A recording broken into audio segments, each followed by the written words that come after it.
This is Pennisetum setaceum, fountain grass. And this is one of the more popular grasses that we see. I'm in Northern California in an inland valley, but you're going to see the next picture you see will be in the Monterey Peninsula. It's a coastal area, and kind of showing how nice these look. This is right across the street from the ocean, this next shot.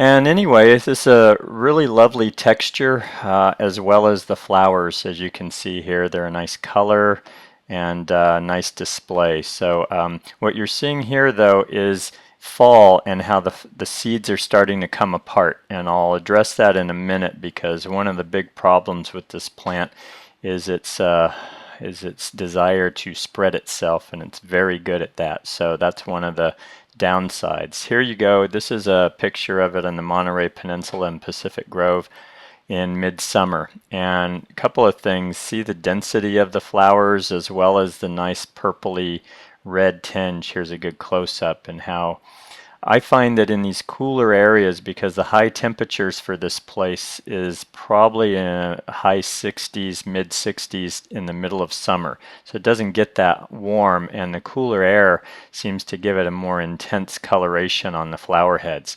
Whereas this is in Pleasanton, California, and it's a hot inland valley, and you see how the colors they're still attractive, but they're lighter. The size on this plant is 3 to 5 feet tall and wide. And this is the red fountain grass, Pennisetum rubrum, just so you know. Comparing them, these are quite large comparatively to the Pennisetum setaceum. So I'm just showing you those as a comparison point. Also a finer texture on the green ones, the Pennisetum setaceum. So this is being taken in late November, so it's fall for us, and you're starting to see the flower heads come apart. One of the things I was starting to say is that this grass really has a propensity for spreading, and apparently in certain areas like Hawaii, it's become a pest because it's so easy to spread. I've seen this in the Santa Barbara area in central coastal California, growing on the side of the road, so it definitely is easy to spread. So the recommendation is, if you're going to use this in an area where that's a problem, then you want to deadhead it before it starts coming apart, like you see happening here. You see those little fine pieces starting to blow away. Those are the seeds, and that's the spreading starting to happen. These are deciduous. They're hardy down to about 15 degrees Fahrenheit. But even in milder areas, these are best cut back during the winter. They're going to die back anyway, so look their best. And that's kind of the opportunity. Well, you can handle it one of two ways. You can just cut the whole plant back before the flowers all come apart, or you can do the deadheading so that the plant doesn't spread, and then later when the grass starts to look brown, deadhead it in the middle of winter. So, as a designer, I'm always thinking about maintenance and whether I'm using a plant that's going to create a problem. And I would say one of the problems with this one is just its desire to spread. You have to be very careful about that, especially that you're not creating a problem for yourself or clients if you're a designer.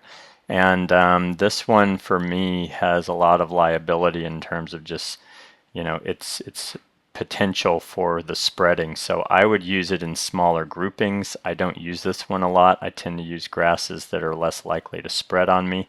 I love the look of this, but also we find that if we get a really cold, wet winter, these don't always come back. Some places they're treated more as an annual because they just don't always come back for reasons we're not always clear on. So I'll throw that in there too.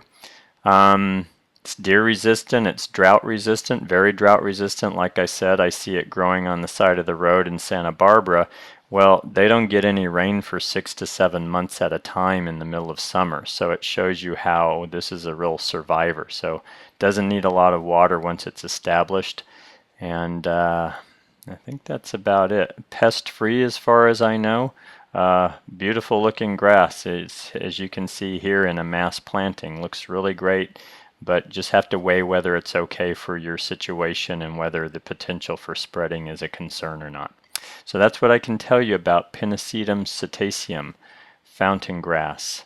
Lovely looking grass, about 4 to 5 feet.